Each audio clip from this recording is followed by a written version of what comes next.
If you ask most people, what can you do in order to gain moksha or eternal life? Most people would say, you need to live a good life or do good deeds.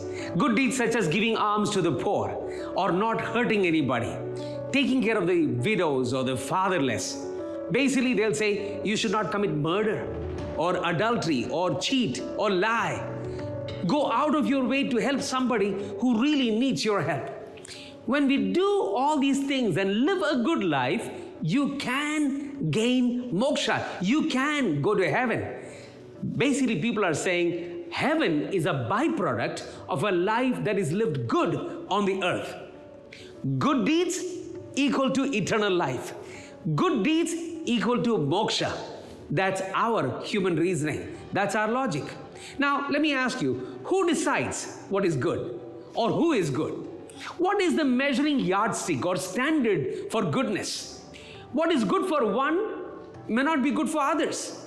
And what man sees as good may not be how God sees good. When it comes to human relationships, different people have different ideologies and everybody feels what they are doing is good. For example, in certain parts of the world, a man can marry 3 or 4 times. Well, in some parts of the world, they say you only marry once. While others say you can marry somebody from your own gender. And there are still others that say you can just go and live with somebody. Why get married? People decide what is good for themselves.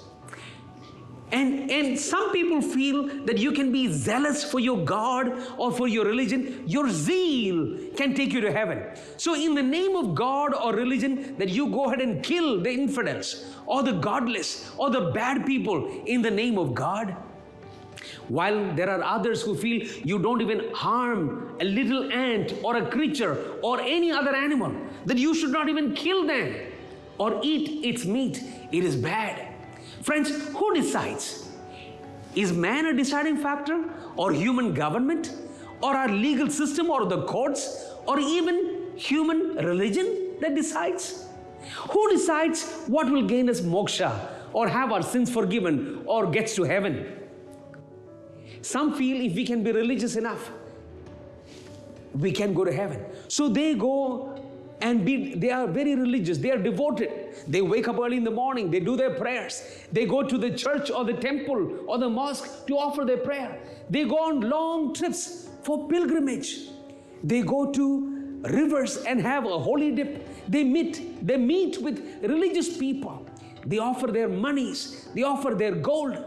Some go through personal suffering and pain. Some beat themselves. Some cut themselves. Some offer their children as a sacrifice. Some walk barefoot, even on hot coals. Some roll on the road on their bare backs, or even crawl several hundreds of steps on their knees just to gain moksha. And friends, I know people that have done all of this and still find themselves so lost and struggling with sin and with absolute no certainty of what is salvation. Are you one of them? Are you struggling? I mean, have you been religious? Have you been a good person and still feel so empty? Who can save us?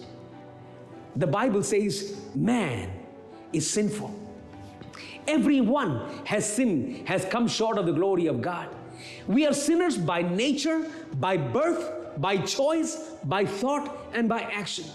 There is no one good, no one that does religious. I heard the story of a man who was in a village who looked at a little boy and said, you know, boy, everybody in this village says that I'm a good man. You know why they call me good?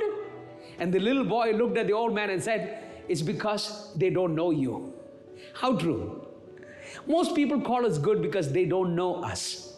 Friends, God knows us, and He says we are sinful. The way to get moksha is not a bunch of religious rules that we can do. Not doing this or doing that or doing this. It's what is already done. Jesus Christ came from heaven into our world. and he lived a sinless life. He is God who came in the flesh. He lived a sinless life. And he gave his life at Calvary, shed his precious blood. The Bible says his blood saves us from our sins. And I want you to know that he not only died, he was buried, but on the third day, he rose again. The way to heaven is through a person. Jesus said, I am the way, the truth, and the life. No man, that means you and me, everybody, no man comes to the Father except through me.